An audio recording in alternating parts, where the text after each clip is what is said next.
উপস্থিতি, ঈদুল আজহার বিষয়বস্তু সম্পর্কে হয়তো আপনাদের ইমাম সাহেব, আমার ছোট ভাই হাফেজ মোহাম্মদ শফিকুল ইসলাম হয়তোবা গত জুম্মা আপনাদের যতটুকু পেরেছে অবগত করেছে। এরপরেও আমি ঈদুল আজহা সম্পর্কে আপনাদের মাঝে কিছু কথা উপস্থাপন করব। ইনশাআল্লাহ আল্লাহ পাক শোনা করে মানার জন্য তৌফিক দান করে সকলে পড়ি আমিন। মূলত কুরবানির শব্দের শাব্দিক অর্থ হলো উৎসর্গ করা, ত্যাগ করা, নৈকট্য লাভ করা। উৎসর্গ করা, ত্যাগ করা, নৈকট্য লাভ করা কুরবানির শাব্দিক অর্থ। এখন যদি কুরবানি ধরি, যেটা কোথা থেকে এলো, কিভাবে কুরবানির বিধান আমাদের উপরে ওয়াজিব বা ফরজ হলো। কুরবানি প্রত্যেক নবী এবং রাসূল কুরবানি করেছেন। সুবহানাল্লাহ বলবেন না? যেহেতু কুরবানি শাব্দিক অর্থ ত্যাগ করা, প্রতিটা নবী ত্যাগ করেছেন।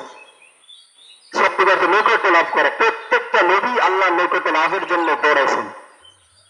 কুরবানির শাব্দিক অর্থ উৎসর্গ করা, প্রত্যেকটা নবী উৎসর্গ করেছেন, করেন নাই?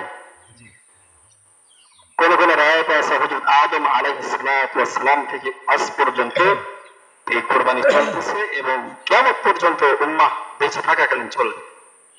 সম্মানিত উপস্থিতি, আল্লাহ সুবহানাহু ওয়া তাআলা তিনি অত্যন্ত দয়াশীল, যিনি কুরবানির বিধান নাজিল করেছেন, যিনি কুরবানি তার প্রিয় বান্দাদেরকে করার জন্য বলেছেন। আর কুরবানির পারিভাষিক অর্থ হলো, কুরবানির পারিভাষিক অর্থ হলো নির্দিষ্ট দিনে নির্দিষ্ট প্রাণী দ্বারা কুরবানি বা জবেহ করার নাম হলো কুরবানির শাব্দিক অর্থ, পারিভাষিক অর্থ। অর্থাৎ নির্দিষ্ট কুরবানির জন্য একটা দিন আছে, নির্দিষ্ট পশু আছে। এখন যদি নির্দিষ্ট দিনে না কইরা কুরবানি ঈদ শেষ এক মাস পরে যদি কেউ কুরবানি করে, কুরবানি হইবে? এই জন্য বলেছে নির্দিষ্ট দিনে নির্দিষ্ট প্রাণী দ্বারা। নির্দিষ্ট দিন আমরা বুঝলাম, নির্দিষ্ট দিনটা কি? আল্লাহর হাবিব সাল্লাল্লাহু আলাইহি ওয়াসাল্লাম বলেন 10 जिलहज महीना से 12वें महीना तक तारीख तक কুরবানি করনা চাহিয়ে। অর্থাৎ 10 জিলহজ থেকে নিয়ে 12 জিলহজ পর্যন্ত, 12 জিলহজ সূর্য ডোবার আগ মুহূর্ত পর্যন্ত আমার আপনার উপরে কুরবানি করার বিধান। অর্থাৎ এই 3 দিনের ভিতরে করতে হবে, এর আগে বা বাইরে করা যাবে না। এটা নির্দিষ্ট দিন। নির্দিষ্ট পশু দ্বারা কুরবানি করা, কি দ্বারা করা? নির্দিষ্ট পশু দ্বারা। আপনি যদি এখন বড় একটা রাজা হাঁস, আমাদের দিকে প্রচলন, বড় একটা রাজা হাঁস কিনা যদি কুরবানি দেন, কুরবানি হইবে? হইবে না। এই জন্য নির্দিষ্ট পশু। অথবা অনেক কিছু খাওয়া হালাল, কিন্তু কুরবানি তো হালাল না এর দ্বারা। আপনি যদি একটা মুরগি জবাই করে দেন কুরবানির দিন, যে আমি কুরবানি দিলাম, হবে? হবে না। কুরবানির জন্য নির্দিষ্ট দিন এবং নির্দিষ্ট পশু বরাদ্দ করা হয়েছে। এজন্য সম্মানিত হাজিরিন, নির্দিষ্ট পশু দ্বারা করতে হবে। নির্দিষ্ট পশুরা কি? নির্দিষ্ট পশু আমাদের জানার দরকার আছে না নাই? আছে। নির্দিষ্ট পশু হলো 1 নম্বরে বকরা, বকরি, অর্থাৎ ছাগল দ্বারা আপনি কোরবানি করতে পারেন, কিন্তু ছাগলটা পূর্ণাঙ্গ হতে হবে, অপূর্ণাঙ্গ হলে হবে না।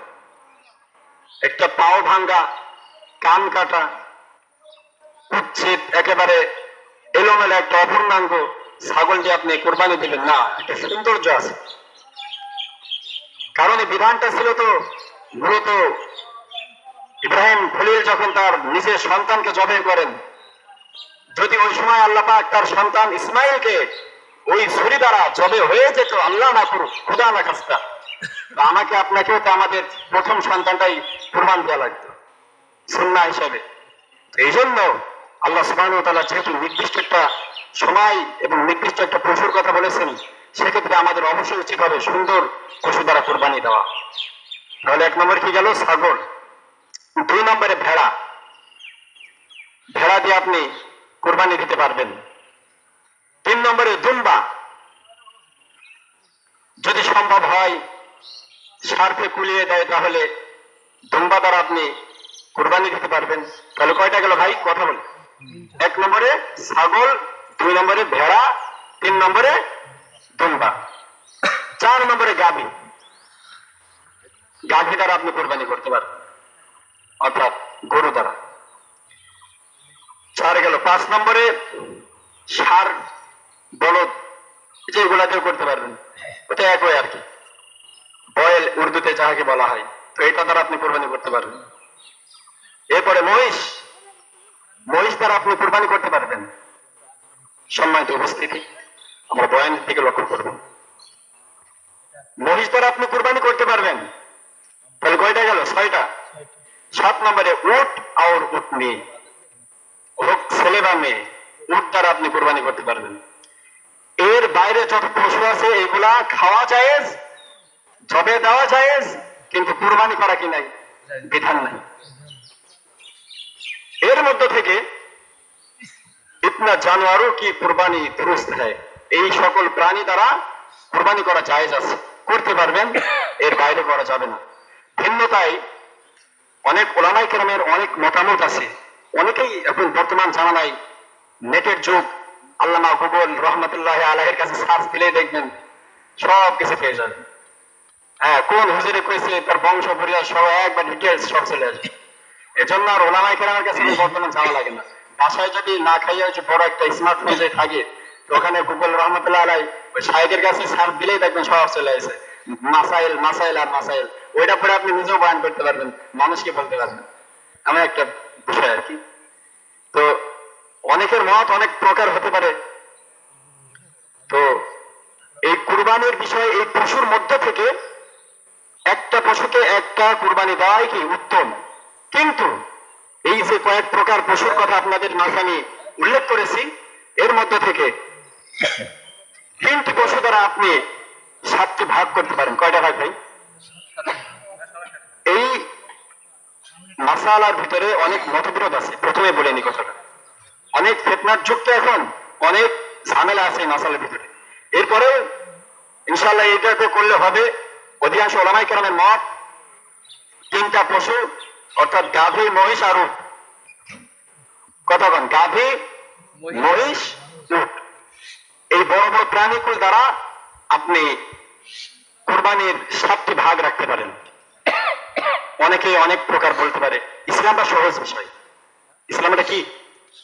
সহজ বিষয়। আগের কোন মানুষের ভিতরে এই মানবতাটা ছিল, এখন বর্তমান নাই। ইংলিশে একটা প্রভাব পড়েছে, there was humanity in man before a long time। তিনি বিরাট বিখ্যাত একজন মানুষ, তিনি ইংলিশে কথাটা বলেন যে there was humanity in man before a long time। অনেক আগে তো মানুষের ভিতরে মানবতাটা ছিল, এই হিউম্যানিটি ছিল, কিন্তু বর্তমান ওলামায়ে কেরাম বলেন, সাধারণ আম মানুষ বলেন, এই মানবতাটা নাই। ইসলামটা কত কঠিন করতে চায়, এইটা করো না ওইটা করো, আমি নাচতে বলবো, জোরে বলো, হাত এভাবে বাঁধো, এখানে বাঁধো না এখানে বাঁধো, বহুত প্রকার মাসালার শেষ নাই। এজন্য সংক্ষেপে যেগুলো সহজ হয়, আমার আপনার দ্বারা মানা সহজ হয়, এটাকে আমরা গ্রহণ করবো। ঠিক না ভাই? ঠিক আছে না? তাহলে 3টা পশুর কথা বলা হয়েছে। 1 নম্বরে হল গাভী, 2 নম্বরে মহিষ, 3 নম্বরে উট। বর্তমান আর উট তো হাতের কাছে পায় না, ওটা বাদ দিয়ে দেন, ওটা আরবদের কালচার। তারপরে যদি সাধ্য হয় কোলাইতে করলে করতে পারেন। এবার মহিষ আর গাভী, গাভীর ভিতরে আপনি 7টি ভাগ রাখতে পারেন। কয়টি ভাগ? 7টি ভাগ রাখতে পারেন। অর্থাৎ গাভীর মধ্যে যে 7টি ভাগ রাখেন, 7টি নাম দিয়া যদি কুরবানি দেন, তাহলে এটা আপনার জন্য বৈধতা এবং জায়েজ আছে। মহিষের বেলায় এমন বিষয়, 7টি ভাগ আপনি রাখতে পারেন। এখান থেকে আবার আরেকটা মাসালা বলা হয়, এখানে একটু মতবিরোধ আছে। এটা যদি সুযোগ হয় ভালো ভালো ওলামায়ে কেরামের কাছ থেকে আরো আপনারা ঐক্যভাবে শুনে নেবেন। এরপরও আমি এই মাসালাটা আপনাদের মাঝে পেশ করতেছি। কুরবানির এই মাসালা বিষয়ে যদি বড় পশু হয় উট, গাভী এবং মহিষ, এই 3টার মধ্যে হতে যে 7টা ভাগ রাখা যায়, অর্থাৎ একটা পশুতে আপনি 7টি ভাগ রেখেছেন, অর্থাৎ 7টা ভাগ আপনার বুঝতেছে না, 5টা ভাগ ফুটেছে আর 2টা ভাগ বাকি আছে।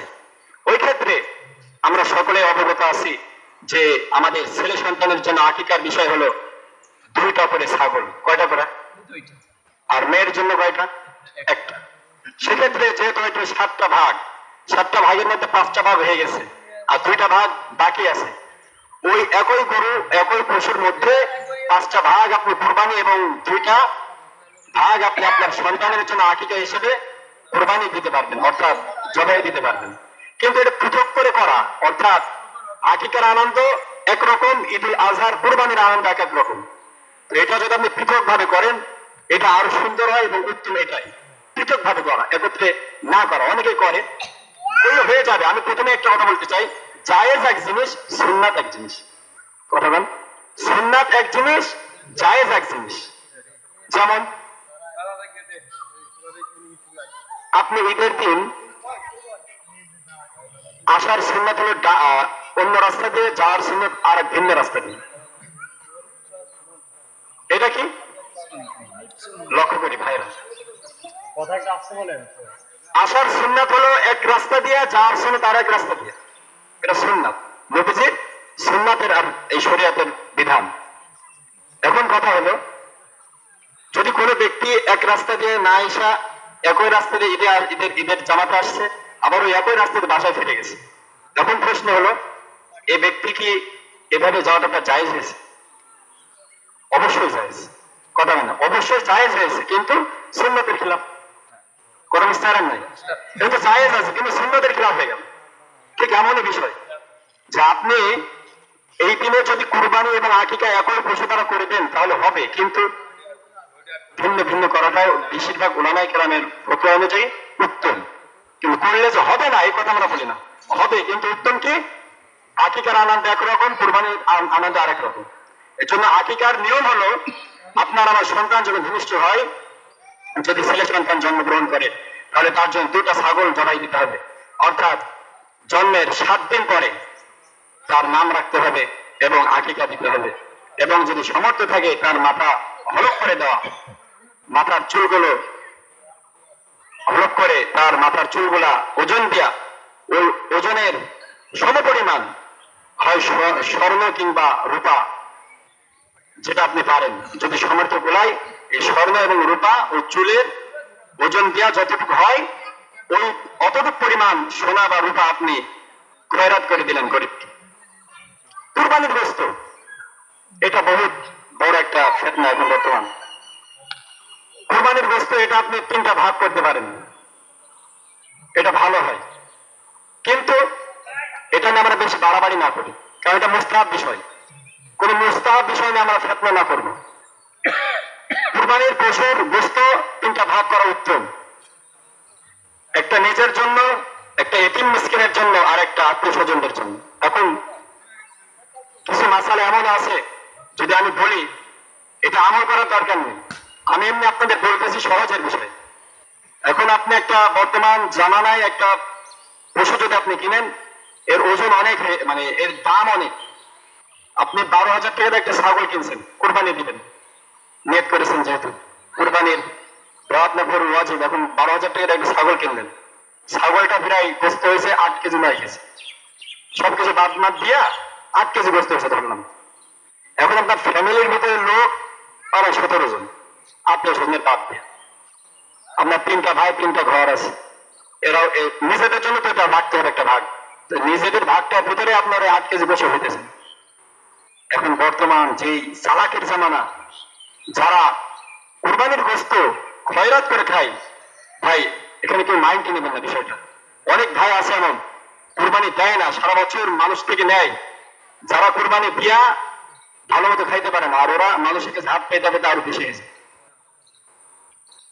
তো এই ব্যক্তি যদি এমন করে যে নিজের ফ্যামিলির ভিতরে আমার গোশতটা মানে কাভার হয়ে গেছে, বাইরে দেওয়া সম্ভব হইতেছে না, ওই ক্ষেত্রে এখন তার কুরবানি হবে কিনা এই বিষয়ে ফতোয়া দেয় ওলামায়ে কেরাম, যে আপনার কুরবানি হয়ে যাবে, কি হয়ে যাবে? কুরবানি হয়ে যাবে। মানুষ যে যায় বলুক, ওইদিকে আপনার তাগান দরকার নেই, আপনি ওলামায়ে কেরামের কাছে যান, ফতোয়া জানুন, চেষ্টা করুন। অনেকে অনেক কথা বলবো, অমুক তমুক সমুক আমাদের কুরবানির গোশত মসজিদ দিলে না বা ভাগ বন্টন করলো না, ব্যাপারটা আরে মিয়া, তার নিজের ফ্যামিলির ভিতরে তো অসহায়ের অভাব নাই, যেহেতু নিজের ফ্যামিলির ভিতরে খাওয়ায় বাইরে আর দিতে পারতেছে না বেচারা, এইটা কি নিজে না খেয়ে অন্য কি দিয়ে দেবে? হ্যাঁ, যদি এমন দরদি তেলওয়ালা মানুষ থাকেন আপনাদের মাঝে, যা আমার নিজের বাসায় 1 কেজি রাখবো আর বাকি 7 কেজি বাইরে দিয়ে দেবো, সেটা আপনার ভিন্ন বিষয়, কিন্তু কুরবানি হয়ে যাবে।